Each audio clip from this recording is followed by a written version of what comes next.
Donc, Boker Tov et Shavua Tov, et Chodesh Tov. Nous sommes toujours dans la série des enseignements de Rabbi Shmuel bar Nachmani ou de Rabbi Yonatan. Si vous vous rappelez, Daf Nun Vav Amud Bet, il y avait un siman qui était à peu près vers le 3/4 de la page. Reuven, Bene Eli, Shmuel, David ou Shlomo Veyoash Siman. À l'époque, on n'avait pas bien compris qu'est-ce que ça veut dire. Maintenant, c'est clair. Dans la série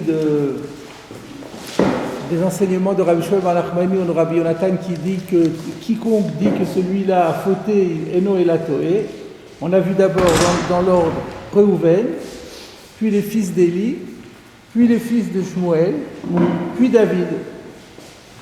Et donc maintenant on arrive à Shlomo. Donc nous reprenons Daf Nun Vav Amud Bet.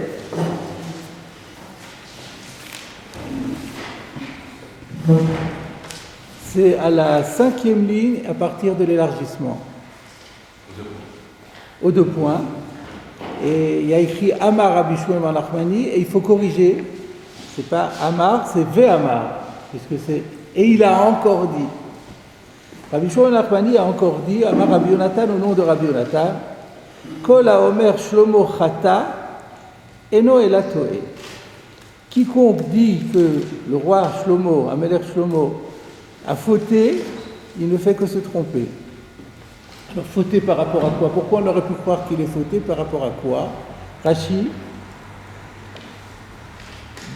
première ligne dans le rétrécissement dans Rashi, Shlomo chata ba'avodah zara. Là, il y a deux compréhensions possibles dans Rashi.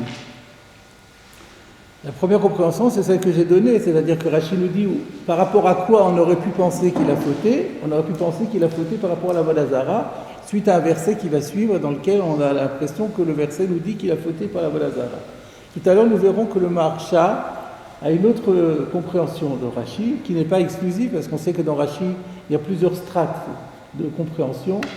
Et en vérité, quand Rashi dit ça, c'est pour dire que c'est exclusif, c'est-à-dire quand on dit qu'il n'a pas fauté, c'est uniquement par rapport à la Avodah Zara. Mais par contre, il y a d'autres faits qui sont avérés et où il a fauté. C'est ce que nous verrons plus tard dans le Maharsha. Alors, on poursuit d'abord.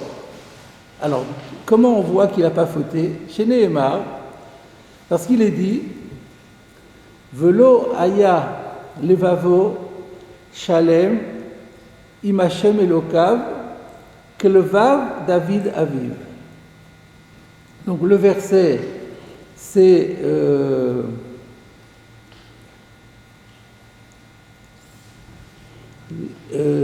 dans Melachim Aleph, chapitre 11, verset 4, Vayehi le'et ziknat shelomo. Donc je vous lis le verset dans sa intégralité. Ici on a apporté qu'un extrait.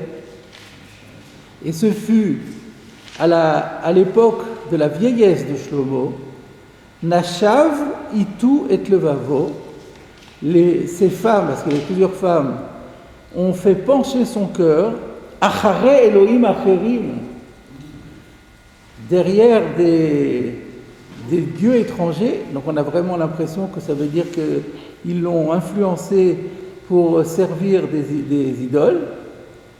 Velo haya levavo shalem im Hashem elokav, de sorte que son cœur n'a pas été totalement avec Dieu, avec l'Éternel son Dieu, qu'élevav David aviv, comme l'avait été le cœur de son père David, qui avait été d'une fidélité absolue à Kadosh Baruch Hu. Alors, donc on comprend très bien, quand on voit ce verset, qu'il y a des gens qui comprennent le verset au sens propre et qui disent, bon, ben alors, ça veut dire qu'il s'est laissé entraîner à la Avodah Zara. Et bien Rabbi Shmuel bar Nachmani au nom de Rabbi Yonatan ne dit pas du tout. On voit dans ce verset-là, prouve le contraire. Pourquoi? Parce qu'il est dit Velo haya levavo shalem im Hashem elokav kelevav David aviv. Il n'était pas aussi parfait avec Dieu que ne l'était son père. Donc ça, il y a un grand principe en hébreu, c'est kol hamosif gorea. Quand vous dites une phrase et vous rajoutez un complément, le complément, ça restreint la portée de la phrase.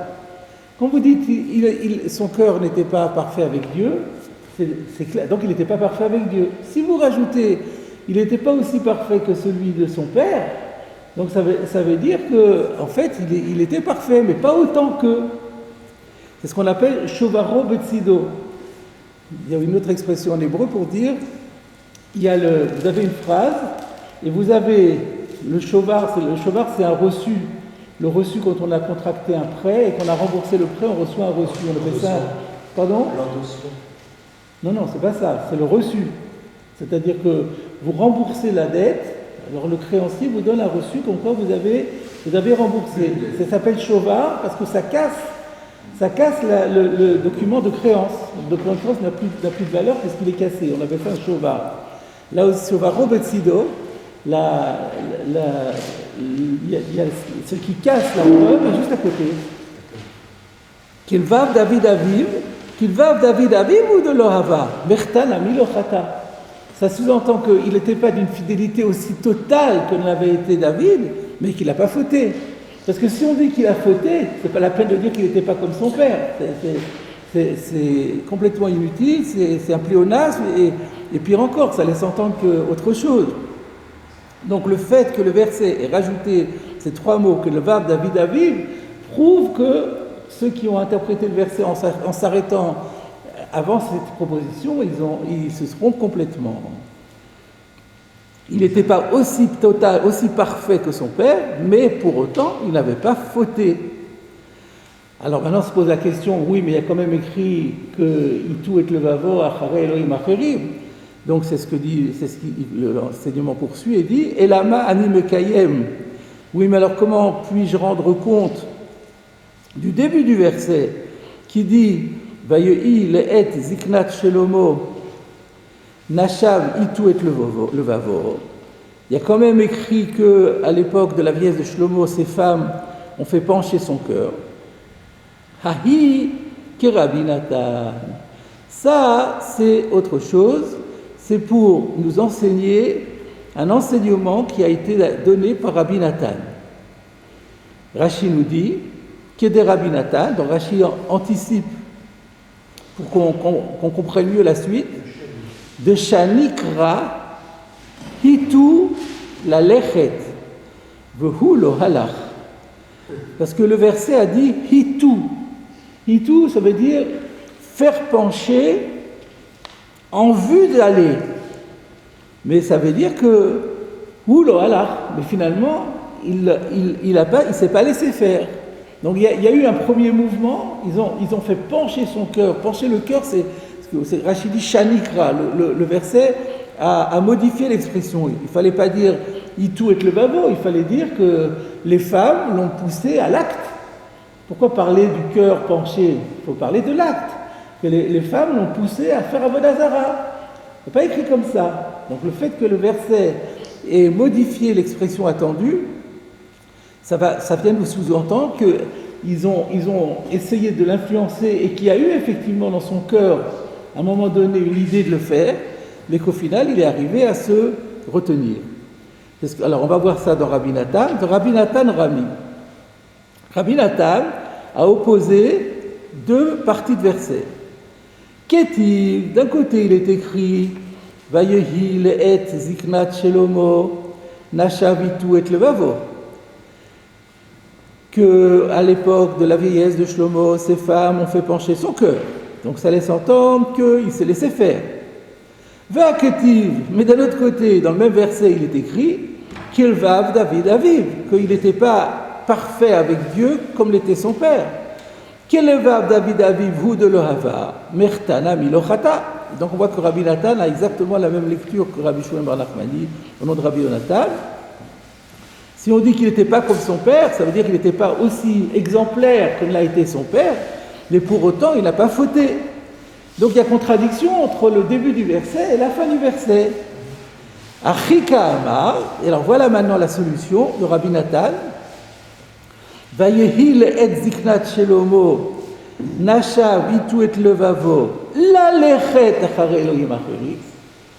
Alors il faut bien comprendre que le mot le Maharsha nous le dira, on verra tout à l'heure le Maharsha. Il ne faut pas comprendre qu'il y a écrit la lechet dans le verset. On a vu le verset ne dit pas la lechet. Mais c'est ce que Rashi a dit. Le Shanikra, le fait qu'il y a écrit Hitu et Levavo, et il n'y a pas écrit qu'il est passé à l'acte, ça sous-entend, ça veut dire quoi Hitu et Levavo? La lechet, c'est qu'il y a eu une première envie d'aller à la suite des dieux étrangers. Vélo Allah, mais au final, il n'est pas allé. Et donc voilà comment. Donc en résumé,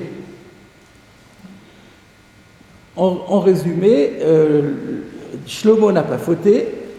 Et quant au verset qui dit qu'il a fauté, ça veut seulement dire que ces femmes ont essayé de le faire fauter et qu'à un moment donné, il avait pensé le faire, mais qu'au final, il a résisté et il n'a pas fauté. Et ça veut dire quoi qu'il n'a pas été... Donc ça n'a pas été. Donc ce qu'on lui reproche, quand on dit qu'il n'était pas comme son père, c'est la Avamina. Il y a eu une Avamina, il y a eu un mot. Il a envisagé de le faire. Le fait d'avoir envisagé de le faire, c'est pas comme son père.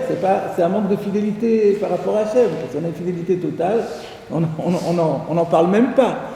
Lui, il a envisagé, mais il l'a pas fait. Donc il y a une grande différence entre envisager et faire.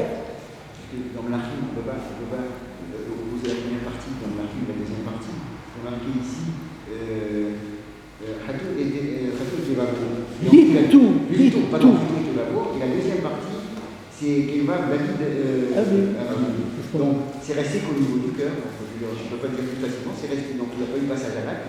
C'est ça, c'est exactement ça. Parce que le cœur en haut, à chaque fois, il y a les mêmes expressions. Donc, ça atténue la. Oui, vous dites la même chose que ce qu'on a dit, on a des termes différents, c'est tout.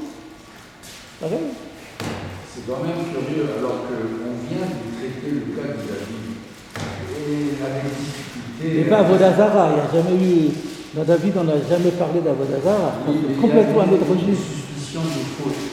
Oui, mais complètement autre chose. Là, on est dans le domaine d'Avodazara. Beaucoup plus grave.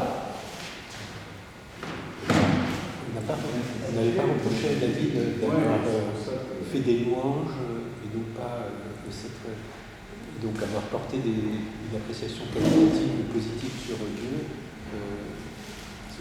Pas ici, en tout cas. Non, mais par rapport à ce problème de Avodazara, non, ça me dit.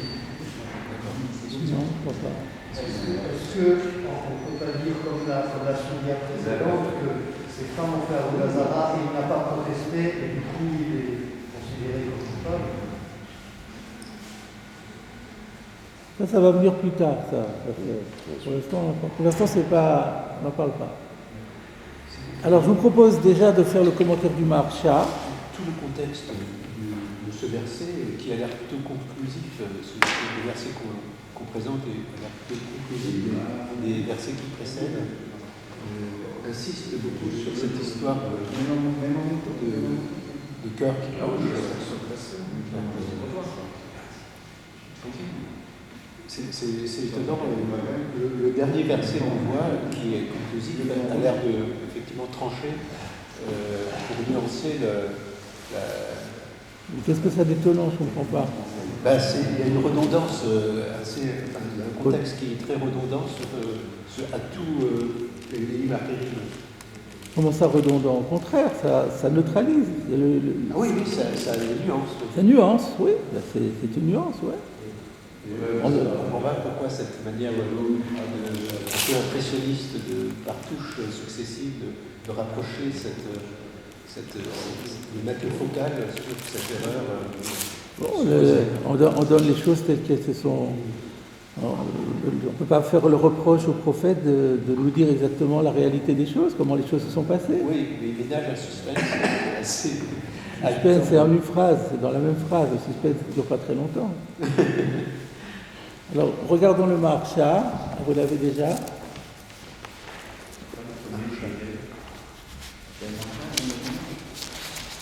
Le Chidushei Agadot.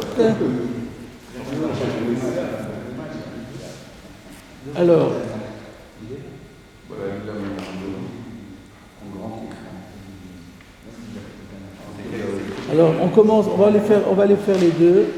Shlomo Chata Eno. Voilà. Perash Rashi, Vavodazara. C'est le premier Rashi qu'on a fait.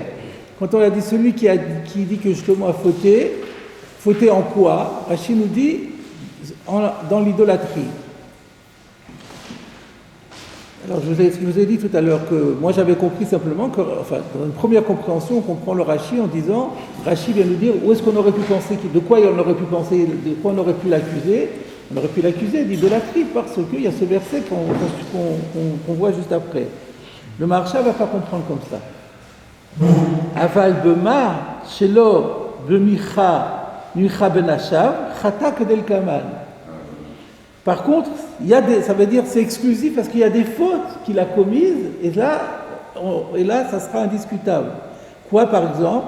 Le fait que ces femmes se soient vraiment livrées à l'idolâtrie et qu'il n'ait pas essayé de les en empêcher, ça c'est un péché qui va être retenu contre lui, que Del Kaman on verra plus tard. Mais ils n'étaient pas juifs. Inami, même si elles ne sont pas juives, la Vodazara est interdite aux Bnei Noach. Bien sûr, ça fait partie des 7 commandements des Noachim. Ah oui. Inami, Bema Shenasa et Nashim Anochiot, Chatav Hadai. Le fait d'avoir épousé des femmes non juives, c'est encore un péché avéré. Afagav d'Amrina, le Perek He'arel, de lo avar alav de vayitraten, de lo nasiv midi et la biznout ba'alehem, parce que là-bas la Gemara demande comment il a pu épouser des non-juives, encore que c'est écrit dans la Torah, l'otitraten ba'em, tu n'as pas le droit de se marier avec eux. Et la Gemara dans les Amot répond, mais il ne s'est pas marié. Il a fait semblant de se marier, mais il n'a pas voulu se marier avec elle. Lo avar alav de yitraten, il ne s'est pas marié avec eux. De lo nasiv midi, il n'a fait aucun mariage. Et la beznout ba'alehem, pour lui c'était des relations extra-conjugales.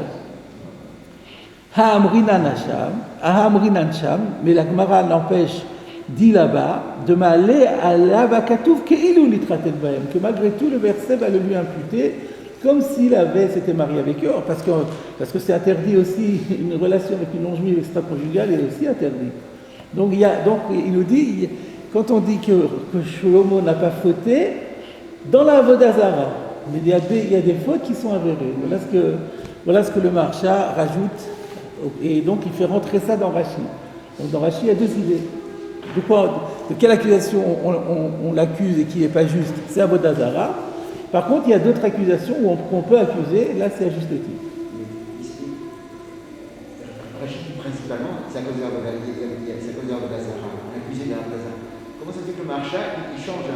Il ne change pas, il complète. Il dit Avodazara, il n'a pas fauté, mais autre chose, il a oui fauté. C'est exclusif.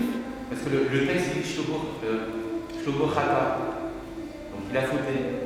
Non, le chèque dit Eno et la Toé. Le texte dit que c'est une erreur de dire que Shlomo a fauté, il n'a pas fauté. Rachid dit il n'a pas fauté dans la Vodazara. Mais dans autre chose. Dans autre chose, il a fauté. Comme c'est l'interprétation du Maharsha et qui est fondée sur la Gemara chez nous plus loin et sur la Gemara dans les Babot. Ces femmes comptent dans le nombre limité des femmes que le roi a le droit de poser. Il y a le nombre illimité. Le roi il peut prendre autant de femmes qu'il veut. Illimité. Mais je pense que dans la Torah, on limité le nombre. Non. Non, on dit juste le Ardé, le Nachim. Il n'y Là, a pas de nom. Là, on dit Ardé. Non, il n'y a pas de nom. Il ne faut pas multiplier. Il n'y a pas de nom. Je comprends pas. Précédemment, sur David, on a vu tous les cas de ce qu'on avait cru avec la faute, c'est-à-dire les rapports sexuels. On n'a pas vu autre chose. On a dit, tiens, il y a autre chose. Alors que là... Si, rappelez-vous, on a essayé de dire qu'il a fait du Lachonara. Et alors il y a une marloquette là-dessus. Il y en a qui disent oui, il y en a qui disent non. Donc si déjà on parle, on fait un examen complet de la situation. Qu'est-ce qui a contraint Rachid d'enfermer le trait de Shlomo dans Vodazara? Il aurait pu rester flou et dire il y a eu plein de choses qui ont été faites. Mais non, là, il a canalisé. Mais encore une fois, au début c'est obligé pour la compréhension de la suite, puisqu'après, tout de suite la Gemara poursuit et dit mais alors qu'est-ce que je fais du verset qui dit Nachimitu et Levavo? Donc on voit bien qu'il s'agit d'Avodazara. Donc Rashi, conformément à sa chita qui soutient le lecteur, il anticipe pour qu'on comprenne de quoi on parle. Donc c'est pour ça que le Rashi, c'est pour ça que j'ai dit il y a deux strates dans Rashi. La première strate c'est, mais de quelle faute l'accuse-t-on? De quoi parlons-nous? Alors Rashi nous dit ça va être Avodah Zarah, vous allez voir dans la suite. Et on aurait pu s'arrêter là. Mais comme on sait par ailleurs qu'il y a des fautes qui ont été faites qui ont été commises et validées par la Gemara comme étant commises, alors le Maharsha nous dit il y a une deuxième strate dans Rashi, pas seulement qu'on va parler ici d'Avodah Zarah, mais ça vient exclure d'autres choses. C'est la deuxième strate. À ce moment-là, comme on dit, tu dis que Rashi anticipe. S'il anticipe, il nous dit et il y a autre chose. Mais non, il n'y a pas besoin de dire plus. Rachid nous dit on parle que d'Avodah Zarah et pas du reste. Non, cassez-vous la tête pour trouver ce qu'est le reste. Rachid est d'une concision telle qu'il ne développe jamais. Il nous donne juste les éléments fondamentaux et après, c'est à nous de faire les recherches pour retrouver à quoi il pense. À l'appui du Maharsha, il y a le verset 2 qui précède celui qu'on va dire pour ce serbe et qui rappelle que Minagoïm, Asher Amar Hashem, El Ben Israël, l'Otavo. Pardon? Qui dit quoi? Qui rappelle que Minagoïm, Asher Amar Hashem, El Ben Israël, l'Otavo Bahem. Oui. Bon, et après il continue, Vehem, Shlomo, je pense, l'Otavo Bahem, après il y a tout avec le Bahem, le Bavon. Le Bahem. J'ai du mal à comprendre, mais bon, non, c'est pas grave, c'est pas important. On continue le Maharsha. En fait, c'est femmes, entre guillemets. Hein? Ces femmes qui ont fait Avodah Zarah, qui a empêché ces femmes, entre guillemets, puisqu'en fait, comme les a pas épousées, elles ont plutôt le titre de concubine, de toute façon, ils ne pouvaient pas se marier avec elles si elles ne sont pas converties. J'ai pas entendu, j'ai pas compris. Ces femmes qui voulaient le détourner, Oui. elles ont passé au statut de femme. Si elles ne se sont pas converties, elles ne pouvaient pas se marier avec, c'était des concubines. Même pas des concubines. D'après le Maharsha, c'est Biad Znout. Ah, même pas des concubines. Moins que des concubines. D'accord. Si c'est des juives, elles ont moins statut que concubines. Alors pourquoi le verset alors les appelle Nachat quand même? Parce que extérieurement, ça paraissait comme ces femmes.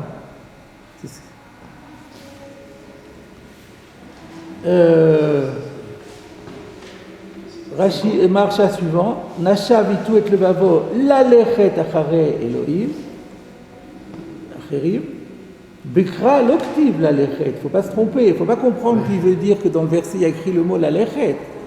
Le mot lalechet ne figure pas dans le verset. Et là, de Talmuda Ka'amarla, c'est la Gemara qui vient dire de hitu mashma lalechet, que le mot hitu connote l'idée qu'il y a eu un mouvement de le faire.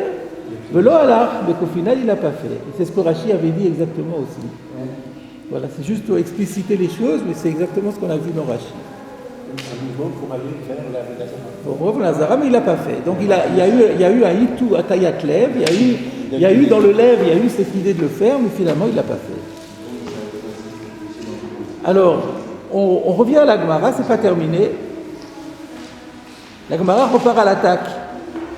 Et elle dit Va'ketiv az yivne Shlomo bama lichmosh shikutz Moab. Il y a un verset qui est descriptif et qui dit que Shlomo a construit un haut lieu c'est un endroit pour offrir des sacrifices, en l'honneur de quelle divinité? Kemosh, qui est l'idole, le shikutz littéralement l'abomination, c'est-à-dire c'est le dieu des Moabites. Et si on regarde le verset dans Melachim Aleph, chapitre 11, verset 7, on voit c'est encore, il n'a pas fait que ça. Le verset dit Az yivne Shlomo bama lichmosh shikutz Moab, Bahar asher al penei Yerushalayim, ou le Molech shikutz bnei Ammon. Donc il a fait pour Kemosh, qui est le dieu de Moab, il a fait ça sur la montagne qui est devant Jérusalem. Et à part ça, il a fait aussi un autre haut lieu pour le dieu Moloch, qui est l'abomination, c'est-à-dire la divinité des fils d'Ammon. Donc comment est-ce qu'on peut dire que c'était juste putatif, virtuel, et qu'il ne l'a pas fait, alors que là on a un verset descriptif qui dit qu'il a construit. Donc ça remet tout en question. Et là il s'agit bien d'Avodah Zarah. C'est pas Dieu qui fait la Il met en place aux autres pour venir. s'il a construit l'hôtel pour lui, déjà, je pense que déjà construire un hôtel, ça doit déjà rentrer dans le Issour d'Avodat Zarah. Et en plus de ça, c'est sûrement pour que lui-même offre. Effectivement, le verset qui suit, le Chen Assa le Kol Adashab, Anachriot, Tirot, les âmes de. C'est pour ses femmes, alors ça serait pour ses femmes, pas pour lui alors, c'est ça veut dire. Ah. Mais quand même, construire un hôtel pour la Avodat Zarah, je pense, c'est déjà un acte interdit de la Avodat Zarah, ça paraît évident. Alors la Gemara répond et elle dit « Et la me'at », comme toujours on répond à une question par une question, « Et la me'ata », mais dans ces conditions, « Az yivne Yehoshua misbeach l'Hashem ». Considérons un autre verset, remontons le temps, et regardons le verset qui est dit à propos de Yehoshua bin Nun. Il y a écrit que Yehoshua bin Nun a édifié un autel pour Hachem. Vous voulez ce verset? C'est dans Yehoshua, chapitre 8, verset 30. Az yivne Yehoshua misbeach l'Hashem Elokei Israël be'Areval. C'est à l'entrée en Eretz Israël, conformément à ce qui était prévu dans la Torah. Quand ils arrivent sur le mont de Eval, il fallait construire un autel. Donc Yehoshua l'a fait. Donc il l'a fait. Tu vas me dire aussi que chez Bikesh Livnot Velo Bana, tu vas me dire aussi que là-bas, c'est simplement parce qu'il y a écrit Yivne au futur, que ça veut dire il voulait le faire et que finalement il ne l'a pas fait. On sait très bien qu'il l'a fait, cet hôtel, il est là. Et là, de Bana. Donc tu es bien obligé de dire que dans Yehoshua, le Yivne, ça veut dire qu'il l'a fait, qu'il l'a construit. Achanami de Bana. Donc automatiquement, tu dois aussi comprendre que le Yivne de Shlomo, il l'a construit. Donc on a un verset qui dit que Shlomo a construit. Rashi, Achanami de Bana, Kashiahi, c'est Achanami de Bana. Ici aussi, tu dois dire qu'il a construit. Donc c'est une question, parce qu'on aurait pu se poser la question, est-ce qu'il faut lire ça affirmatif ou interrogatif? Il dit non, c'est l'aboutissement de la question. C'est-à-dire que puisque, dans la mesure où tu vois que le Az Yivne, ça ne veut pas dire qu'il a voulu le faire, mais qu'il l'a fait effectivement, tu es bien obligé de dire que c'est la même chose pour Shlomo HaMelech. Et donc la question revient. Et on ne peut pas mettre une différence. Yehoshua, il a marqué Azivné parce que c'était pour Hachem, on lui a considéré comme s'il l'avait construit, alors que Shlomo, c'est resté sous forme d'intention puisqu'il s'agissait de la Avodat Zarah. Il faudrait une preuve pour cela, il faudrait des arguments en plus pour pouvoir se permettre de dire qu'il y a deux interprétations distinctes d'un même mot Yivné. Il faudrait avoir des éléments en plus supplémentaires. Alors peut-être dans la suite, effectivement, c'est ce que la Gemara va chercher. La Gemara va chercher peut-être des éléments dans ce sens. Même si on va dans la direction de Taïm, il a raison, parce que on dit que pour quelque chose de bien, où il associe la pensée à l'action, quelque chose de mal, il ne le fait pas. Mais sauf pour la Avodah Zarah. Ouais. La Avodah Zarah, c'est une exception. Ouais. L'intention qui vaut à l'activité. Et donc on ne peut pas dire, on ne peut pas introduire cette différence. Ah. Oui, mais si c'était ça. Sauf si on a des preuves tangibles. Puisqu'il s'agit de la Avodah Zarah, pourquoi il a été obligé d'aller chercher au choix? Dis-moi, puisque c'est la Avodah Zarah, on considère que banal. Est-ce pas peine d'aller chercher au choix? Dans le choix, le contexte indique bien que la Avodah Zarah n'est pas une fin, mais plutôt un moyen de rendre un culte à Dieu, à Hachem. Ah, mais Yehoshua, c'était pas Avodah Zarah. C'est pas Avodah Zarah. Non, justement. On veut juste montrer que le mot Yivné, oui, malgré la forme future, il a effectivement. voilà, parce qu'on a voulu s'appuyer sur le fait qu'il a écrit Yivné au futur, ça veut dire qu'il voulait le faire, mais il ne l'a pas fait. On ne peut pas dire ça. Excusez-moi, d'accord. Très bien. Alors, on peut marquer une pause ici, il y a un Tosfot là-dessus, on va tout de suite faire le Tosfot, et on revient à la suite de la Gemara après. Regardez le premier Tosfot de la page, et la Me'ata. J'avais le choix entre le faire après ou pas, mais là, comme on est déjà dans le Inyan, c'est plus facile d'étudier le Tosfot maintenant. et la meata az yivne Yoshua. Mais dans ces conditions, comment tu vas comprendre le verset de az yivne Yoshua?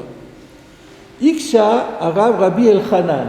Rabbi Elchanan, c'est le fils du Rabbi Yitzhak de Dampierre. Il a posé une question. De Bechelek, Chelek c'est le nom d'un Pérec dans Sanhedrin, Kol Israël Yeshlem Chelek Leolam Haba.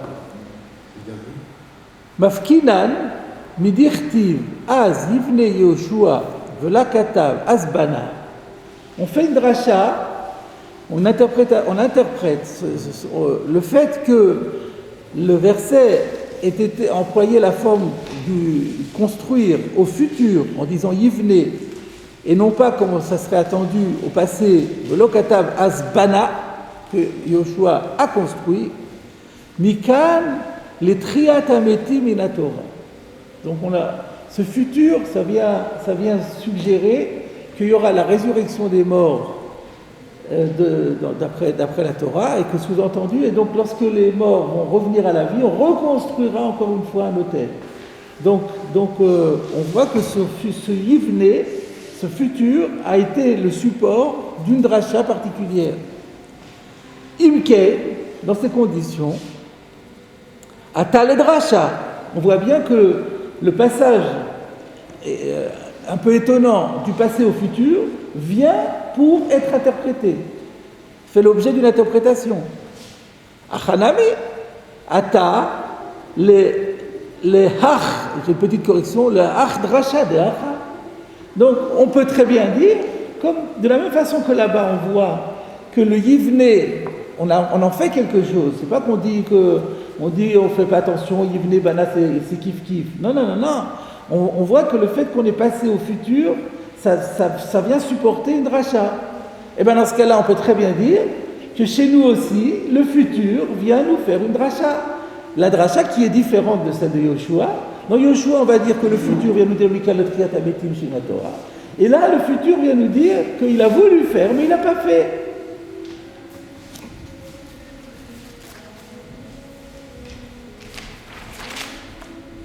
C'est ça la question. Donc pourquoi la Gemara ne répond pas comme ça? Et on aurait résolu le problème.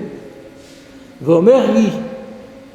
Alors c'est son père qui répond à son fils, Rabbi Yitzhak de Dampierre. De Mikol Makom Parir, que quand même, bien qu'il y ait eu cette possibilité, la Gemara pense quand même que la question doit être posée. Midolo Ketiv chez Bikesh Livnot, et là Yivne. Parce que le fait que la Torah n'ait pas dit livnot, chez Bikesh livnot, elle a quand même employé un terme qui est il construira. Shmamina sherotse lomar chez Bana. Donc ça veut dire que ça prouve quand même que ça a effectivement été construit. Kehahi de Yoshua de Vadaï Bana. Exactement à l'exemple de Yoshua. C'est vrai que dans Yoshua, le futur est interprété pour une dracha, mais pas pour casser le sens de la construction effective, puisqu'on sait que ça a été construit. Donc là aussi, on peut faire une dracha, il y aura des drachot à faire, il n'y a pas de problème. Le Maharam dit, on trouvera une dracha. Mais la dracha ne peut pas aller à l'encontre de la mashmaout du verset qui est comme qu'il y a eu une construction. On pourrait dire, résumer en un mot la réponse de Tosfot, c'est En Mikra Yotse Mide Pshuto. On peut faire des drachot, les drachot se surajoutent au sens obvi du texte, mais ne peut pas casser le sens obvi du texte. Et Yoshua en est la preuve. On fait une dracha, mais le binyan a eu lieu. Donc dans Shlomo aussi, le binyan, tu peux faire une dracha, mais pas la dracha qui va dire en fait il a voulu construire, il n'a pas construit. Ça on ne peut pas le dire parce que dans ce cas-là, le verset aurait dû dire Bikesh livnot. Comme on avait vu pour David, on avait écrit, il y avait un lamed, je ne sais plus exactement quel était le mot, mais on a vu le lamed qui disait voilà, il a voulu le faire, mais il ne l'a pas fait. Voilà, donc à ce stade-là, la question revient, qu'est-ce qu'on fait de ce Az-Yivne Shlomo? Comment tu peux dire que Shlomo avait simplement eu l'idée, mais il ne l'a jamais fait, alors que le verset dit Yivne, et on voit bien de Yoshua que quand on dit Yivne, ça a été effectivement construit. Dans Tosfot, on a l'impression que le riz n'a pas répondu à son fils. Si. Il a un peu Pas du tout. Allez, là, c'est Yo, il faut faire une dracha, mais c'est pas la tienne. C'est celle qui a. Mais non, il explique, il justifie ce qu'il dit. Il dit que le lâcheur, la dracha ne peut pas casser le sens obvi du texte, et on a en plus l'exemple de Yoshua. C'est pas juste, c'est pas le repousser comme un fétu de paille. Il justifie, il argumente.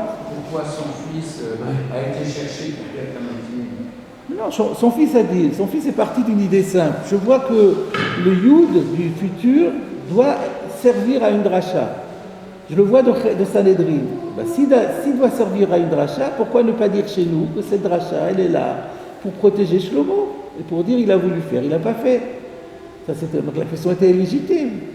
Le Riv, pour répondre à la question, approfondit les choses et il dit oui, c'est vrai mon fils, tu as raison, Yawaldi. Tu as raison que le Yud, il doit servir pour une dracha. Mais regarde dans Yoshua, on a fait une dracha, mais on n'a pas cassé le sens simple. Donc là aussi, tu peux faire une dracha, mais pas une dracha qui va casser le sens simple. Et donc c'est bien expliqué, c'est des règles, c'est comme toujours, il y a la question, il y a la réponse. La question était légitime, la réponse approfondit les choses, et celui qui a posé la question est satisfait. Est-ce que ça casse le sens simple? Est-ce qu'on ne peut pas dire qu'il l'a construit aujourd'hui et ça sera reconstruit Il a construit. Il a construit ça, et oui. Ce sera construit. Ça oui, ça vous pouvez dire. Non, mais là on voulait dire qu'il n'a pas construit. Ça c'est pas possible. C'est ce qu'on dit dans c'est ce qu'on dit dans Chelek. Dans Chelek on dit il a construit et il construira. Là, disons, mais pour Shlomo, on veut dire il n'a pas construit. C'est difficile. C'est vrai que c'est étonnant. À moins qu'on ait des rayottes qui viennent par ailleurs. Mon père est assez étonnant parce que c'est l'aveu d'un échec d'enseignement, parce que c'est une méthode de base.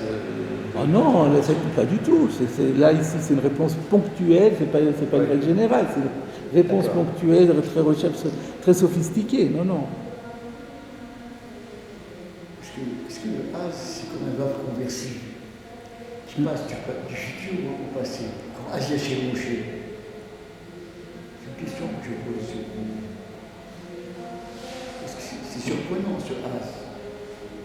C'est-à-dire le Az laisse aussi entendre que quelque chose s'est passé. Mais on pourrait dire Az, c'est à ce moment-là qu'il a voulu et qu'il n'a pas fait. Le Az dit simplement qu'il y a eu quelque chose qui s'est passé dans un temps T. Et qu'est-ce qui s'est passé? C'est toute la question. Alors, on revient à la Gemara. Et là, que Détania. Et là, ça efface tout. Et donc, on donne une nouvelle démarche pour répondre à la question qui était, mais on a l'impression que Shlomo Amelech a construit une bama. On va effacer ça, on va répondre à ça à partir du Baraita. Rashi, là encore, Rashi va anticiper sur la Gemara pour nous permettre de comprendre la Gemara plus aisément. Et là, Me'achat elaf de l'Obana. Voilà ce qu'il faut sous-entendre. C'est d'ici qu'on peut déduire qu'il n'a pas construit. C'est-à-dire, le Yivné n'est pas un élément suffisant pour prouver que le verset veut nous dire qu'il n'a pas construit. Par contre, on a un autre élément, on a une autre dracha, un autre verset duquel on va pouvoir effectivement déduire que bien qu'il soit écrit Yivné, ça veut dire qu'il n'a pas construit. Que de Tanya, comme on va le voir dans une baraita, Rabbi Yossé Omer, ou Rabbi Yossé dit, etc. Donc Rashi nous a, grave, vous voyez, c'est la grandeur de Rashi, le génie de Rashi, qui nous met tout de suite dans la perspective de la réponse pour qu'on soit beaucoup plus facile, on a beaucoup moins de mal à comprendre où est-ce qu'on veut en venir. Il nous donne tout de suite la direction. Donc la direction, c'est qu'on va trouver un autre verset qui va nous prouver que bien qu'il soit écrit Azivne Shlomo, on ne peut pas comprendre que Shlomo a vraiment construit. Alors qu'est-ce que nous dit Rabbi Yossé? En plus c'est une braïta avec Rabbi Yossé, donc c'est incontestable. Qu'est-ce qu'il nous dit? Rabbi Yossé Omer, alors il rapporte un nouveau verset. Un verset dans Melachim Bet, Kav Gimel, Yud Gimel. Il s'agit du roi Josias, dont on sait que le roi Josias était un grand tzaddik. Et qu'est-ce qu'on dit? Vetabamot, Asher Alpene Yerushalayim, Asher Mimin le Haramishcha. Alors il y a une correction à apporter. dans le verset, il n'y a pas écrit le Har HaMishcha, il y a écrit le Har HaMashchit. C'est le verset dans 2 Rois, chapitre 23, verset 13. Alors regardons Rashi tout de suite. Le Har HaMishcha. Donc là encore, il faudrait lire le Har HaMashchit. Lachon Shemen. En vérité, c'est Mishcha ou Mashchit. C'est une expression qui connote l'huile. D'où on sait de Metargominan Mishcha. Parce que quand on trouve dans la Torah Shemen, par exemple dans Parashat HaShavua, on parle de quand le Kohen il va verser de l'huile sur le Metzora pour le purifier, le Targum va dire Mishcha. Mishcha, c'est la traduction araméenne de Shemen. Donc Mishcha, c'est l'huile, Vehu Harazetim. En vérité, cette montagne, on la connaît plutôt sous le nom de Mont des Oliviers, Harazetim. Alors pourquoi est-ce qu'on l'appelle Mashchit alors que c'est plutôt Mishcha? Alors il y a un Rashi. Où est-ce qu'il est ce Rashi? On a un Gilion. Regardez le Gilion. Il y avait un Gilion aussi sur Har HaMishcha dans la Gemara. Vous avez un renvoi à un commentaire dans la marge. On va le lire tout de suite. Vous l'avez là, c'est pas sur Rashi, hein, c'est dans la marge de la Gemara. C'est dans la Gemara. Voilà, Bekra Ketiv HaMashchit. Vous voyez où c'est? Ça dépend quelle édition vous avez, mais là sur HaMashchit, vous avez un renvoi? Gimel. Voilà.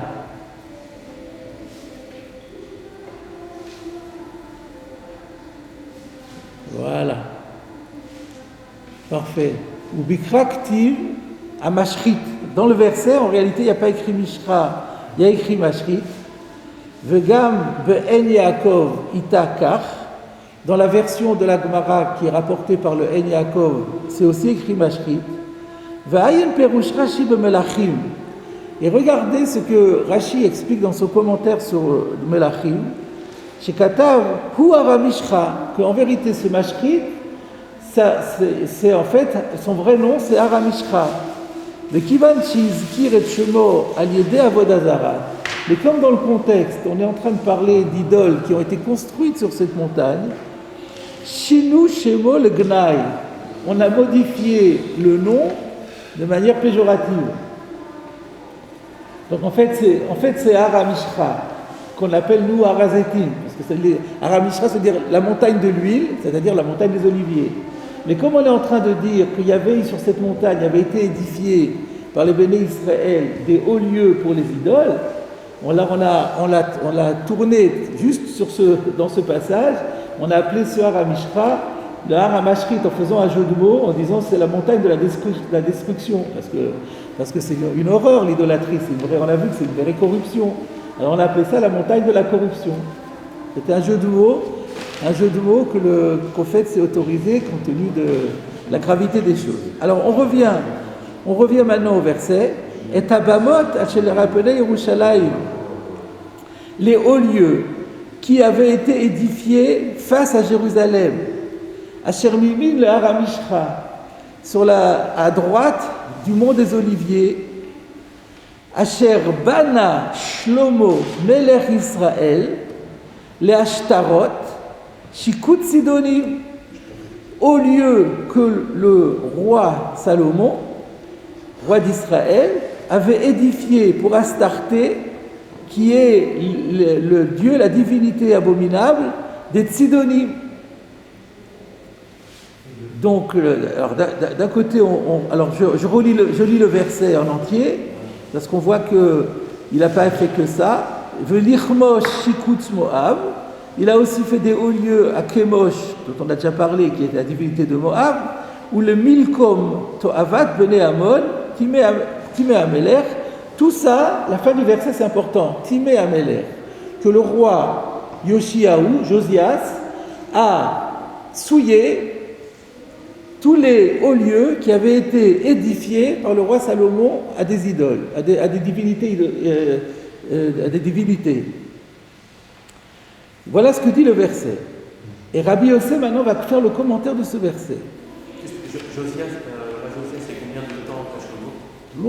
Longtemps, justement, vous allez voir. Efshar ba'asa velo bi'aram, Yoshafat velo bi'aram, ad sheba Yoshia ou bi'aram. Est-il possible d'imaginer, parce que si on dit que c'est Shlomo qui les avait édifiés, et jusqu'à Josias c'était resté, ça veut dire que les rois tzadikim qui étaient passés entre-temps n'y ont pas touché. Efshar, peut-on imaginer, est-il possible que le roi Assa, qui était un grand tzaddik, ne les ait pas détruits? Que Yehoshaphat, qui était un autre grand tzaddik et qui était bien avant Yoshia, il ne les ait pas détruits? Et qu'il a fallu attendre que vienne Yoshia et qu'il les détruit? Est-ce possible? Ve'alo kol avodah zara sheberetz Israël asa beYoshaphat bi'arum. On sait que toute idolâtrie qui se trouvait en Eretz Israël, le roi Assa et le roi Yehoshaphat les ont complètement détruits. Donc c'est pas possible. Alors comment on comprend ce verset? Et là, Makish Rishonim Lacharonim. En fait, dans ce verset, on a juxtaposé les anciens et les modernes, ou les premiers avec les derniers. Faire un équerre, ça veut dire on les juxtapose pour faire la même déduction sur les deux, en disant Ma charonim lo asu vetala ba'el leshvach, af rishonim lo asu vetala ba'el legnai. De la même façon que les derniers, ils l'ont pas fait, et quand même on le leur a attribué pour les complimenter, pour les louer, pour leur faire honneur. Eh bien, c'est la même chose pour les premiers, ils n'avaient pas fait et on leur a attribué pour leur faire honte. On regarde dans Rashi, c'est quoi les Rishonim, c'est quoi les Acharonim, c'est pas très clair. Makish Rishonim, Makish et Binyano chez Shlomo, le Biuro chez Yoshiaou. On compare et on juxtapose, pour les comparer, la construction effectuée par le roi Salomon à la destruction effectuée par le roi Josias. Ma Yoshiaou lo asa biurze. De la même façon que Josias, dont on dit qu'il l'a détruit, en fait il ne l'a pas détruit, il n'a pas effectué cette destruction, puisque nous avons dit que c'est impossible, puisque Asa et Yehoshaphat étaient passés avant. Donc si ça avait été construit, il l'aurait détruit. Donc en fait, quand on dit qu'il l'a détruit, c'est virtuel, mais c'est pas réel. Et pourquoi alors on écrit ça? Vetalubo milashamaim leshvach. On le lui a attribué au ciel pour lui faire honneur. Ho'il ou bier ash'ar shenasu mishemet Yehoshaphat. Pourquoi il a mérité cela? Parce qu'il a eu le mérite de détruire toutes les autres hauts lieux édifiés pour des idoles qui auraient été fabriqués après la mort de Yehoshaphat. Parce qu'entre Yehoshaphat et Yoshia, il y a eu une période, et là, il y a pu y avoir des idoles qui ont été édifiées, et là, il les a détruites. Donc, en fait, c'était purement virtuel pour lui faire honneur. Af Shlomo, il en va de même pour Shlomo. Lo asa binyanze, il n'a pas fait cette construction de haut lieu. Vetalubo lignut, mais on le lui a attribué pour lui faire honte. Et pourquoi lui faire honte? Mitor shelomi chabenachal. Parce qu'il a quand même mérité qu'on lui fasse honte et qu'on le lui attribue, parce qu'il n'a pas empêché ses femmes de le faire. Et ça lui est un reproche qui lui est fait. Donc, au final, c'est vrai que c'est écrit plusieurs fois, finalement, dans la Bible, qui Shlomo a construit. On a découvert qu'il y a non seulement le Hazivné, mais il y a plus encore, il y a écrit que Yoshia a détruit les hauts lieux que Shlomo Amelech a construits, donc 2 fois c'est écrit. Mais le Hekesh de Rabbi aussi nous permet de comprendre que c'est pas à prendre au sens propre. Ça lui est imputé comme s'il l'avait fait, mais pas qu'il l'a fait réellement. Et tout ça parce qu'il n'a pas protesté auprès de ses femmes. On retrouve encore une fois la notion de base de cette souvia qui est que c'est très grave quand on a la possibilité d'empêcher l'un de ses proches de faire une faute et qu'on n'en empêche pas. C'est considéré comme une faute très grave et c'est comme si soi-même on l'avait faite quelque part. Alors, c'est qui a brûlé réellement ce qu'a construit Shlomo? Shlomo n'a rien construit. Il n'y avait rien à détruire de Shlomo. Shlomo n'a rien construit. C'est ses femmes qui l'ont construit. C'est ses femmes qui ont construit. Il ne les a pas détruits. Il les a laissés. Voilà, c'est les femmes qui ont construit, mais il n'a rien construit. Et qui c'est qui les a brûlés réellement? C'est pas le Shabbat, c'est pas Asa. Et on dit non, c'est Yoshia. Non, c'est pas Yoshia, c'est sûrement Asa. C'est Asa. Le premier qui est arrivé, on sait qu'Asa et Yoshaphat, ils ont détruit tout ce qui existait de leur temps. Donc s'il y avait encore à l'époque de Asa, si les hauts lieux des femmes de Shlomo étaient encore présentes à l'époque de Asa, c'est sûrement lui qui les a détruits. Au moins qu'il y ait déjà quelqu'un avant qui les fait. Et on ne dirait pas que c'est Asa. Non, il y a écrit dans Asa, il y a écrit qu'il a détruit toutes les Avodozarot, sans donner le détail de ce qui a été fait par Shlomo. Mais c'est ce que la Gemara a dit. Va alors, kol Avodazara chez Baaretz, Asa Yoshaphat. Donc ça, c'est attesté par les versets. Le verset dit que c'était un grand sadique et qu'il a détruit. Chaque fois, ça revient comme un leitmotiv dans Melachim. Que ces rois étaient des rois pieux et qu'ils ont tout arrangé, ont tout détruit. Et donc c'est pour ça que c'est impossible de dire que c'est quelque chose qui datait de l'époque de Shlomo était encore présent à l'époque de Yoshia. Et c'est ça qui nous oblige à dire que dans le verset, des fois, on leur impute pour leur faire honneur ou on impute pour leur faire honte, alors qu'ils ne l'ont pas fait réellement.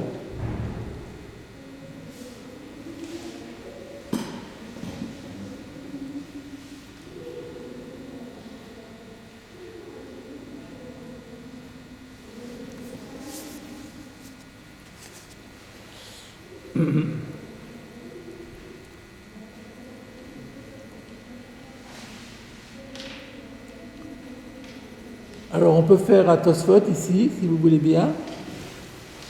On va peut-être faire la pause là. On va en profiter pour faire une petite pause.